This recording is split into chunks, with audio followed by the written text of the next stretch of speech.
I yeah, no, I feel yeah, and I feel like it's almost us coming from that space of love, loving all parts of ourselves and embracing and being, I guess, open to dropping into that space of Mm. love. And, even when we are, and I guess being a trigger could, like, I feel when we get triggered, it could be like sometimes as you go shut down and it's not like we're getting triggered out there, like reactive, but it just might be closed emotionally or like there's so many different expressions of, getting triggered. So let's just say, well, that's beautiful the way you share that, like embracing our younger versions of ourselves. And say if our partner gets triggered, as like say if they're getting triggered, can we use some of these techniques, I guess, to obviously go within and work on our father, mother, or childhood kind of wounding.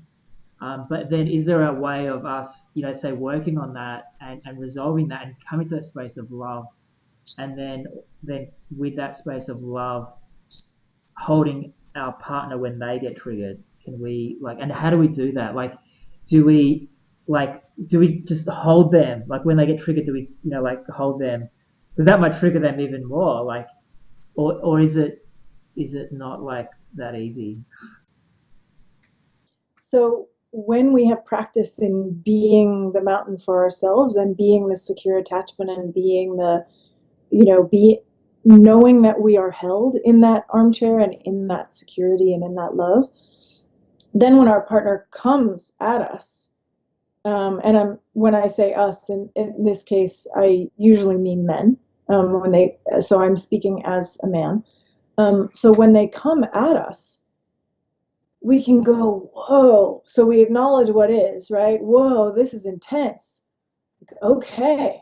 Well, it's like when you have a challenge in front of you, what do? You like, put your big boy boots on. You put like your rubber boots on, like, all right, I gotta like gather my resources around me, like, gotta remember the resource that's behind me, gotta remember like all the strength and the clarity that I have now. And oh, wow, if she's acting that way, if she's acting triggered, if she is triggered, she is so fucking suffering right now. So I could take it on. I could make it about me. I could be like, I don't like this display of emotion. I don't like her communication style. I don't like the words that she's using. And I want to make a side note here. You should never tolerate disrespectful words or violence ever. Period. There's just an immediate stop right there. And it is up to, well, so that should be just an immediate stop right there.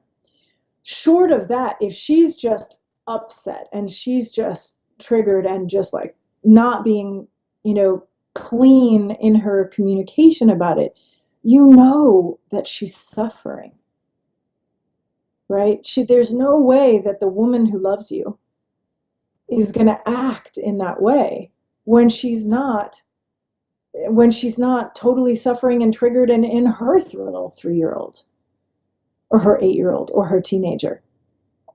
And so the opportunity here is to use the divine masculine and bring it into human form and say, wow, I am going to have a fuck ton of compassion for her right now. And I'm just going to beam compassion at her, stay grounded in my body, and beam love and compassion. Like, I know that you are going through shit, and I love you. And I'm not going to take away my love. I'm going to bring this open heart of love, even while you're upset. Especially when you're upset, especially when you're sick, when you're not your best self. That's especially when I'm going to be here for you. And if I need to set boundaries, I'm going to set boundaries. It's not the best idea to go into the content of the argument then, because she's not an adult at that point. When any of us are triggered, we are in the brain chemistry of our 3-year old and our 8-year old. We are not in adult. So don't try and have an adult conversation. Check in with her when she's calm. Maybe she wants you to just grab her and pull her in. Probably not. Probably not at the heat of that. You know, maybe if she's more in like whiny complaining stage, if she's just like dissatisfied with stuff, then it's just come here, you need me to hug you. Like you just need some like good yum warm love, like, right? But check in with your partner when they're calm, um, and set up a signal with them. You know, maybe she can have, like, ideally we're all developing witnesses to our own reactive processes, so that the next time we're triggered, we can say to our partner, you know, with our left hand, because we've chosen that that's the way we might signal them, is we might go something like this, you know, or this, or something to signal them, I need a hug, but I can't ask for it. I need help. Like, please stop me from doing this to me and to you. Right? And that won't be so easy the first few times. There will be some fucking up, right? But set up these conversations and these agreements ahead of time.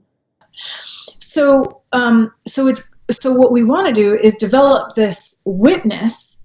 All of us, all people, we want to develop a witness for when we are triggered.